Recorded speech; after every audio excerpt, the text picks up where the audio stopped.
l'étincelle de l'unité, primordiale.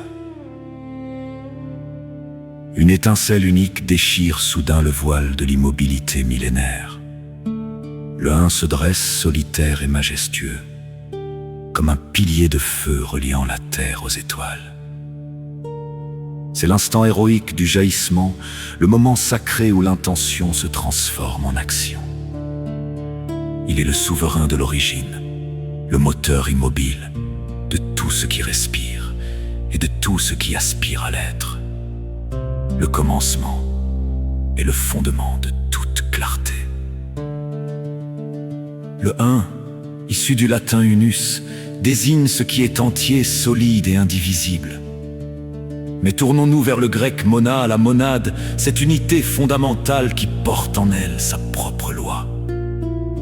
Étymologiquement, le un est ce qui réunit, ce qui rassemble les éclats dispersés du monde en un seul faisceau de vérité. Il est le chiffre du Créateur, de celui qui dit « je suis » et qui, par ce simple verbe, ordonne le chaos. En pédagogie, il nous enseigne la concentration, la capacité de ramener notre esprit vers un centre unique, vers une intention pure. C'est le symbole du germe, de la graine minuscule qui contient déjà l'arbre séculaire tout entier. La promesse d'une existence qui ne connaît ni division ni doute. Sois un avec ton propre souffle, sois un avec ton destin, car la bienveillance commence par cet accord souverain. Être éveillé, c'est voir le lien sacré sous la poussière et ramener chaque éclat vers sa propre lumière. Ne cherche plus dehors ce qui vibre en ton sein, l'unité est la demeure de ton plus beau demain. Un seul cœur qui bat, une seule foi qui voit, dans la clarté du un, l'âme retrouve sa joie, au-delà des mots et des lois. Dans le miroir des songes, le un prend souvent la forme d'une montagne unique ou d'un sceptre de lumière planté au milieu d'un désert. On dit que l'union fait la force, mais c'est l'unité intérieure, cette cohérence entre l'acte et la pensée, qui fait la véritable sagesse.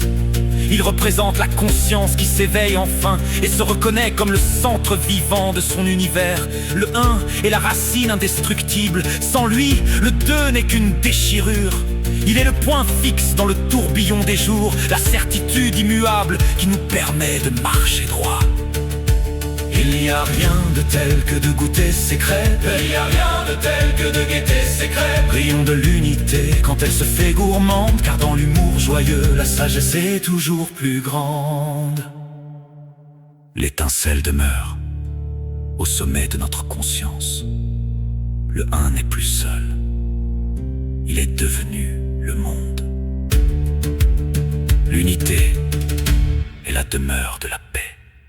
Soyons un, simplement, pour que le tumulte se taise.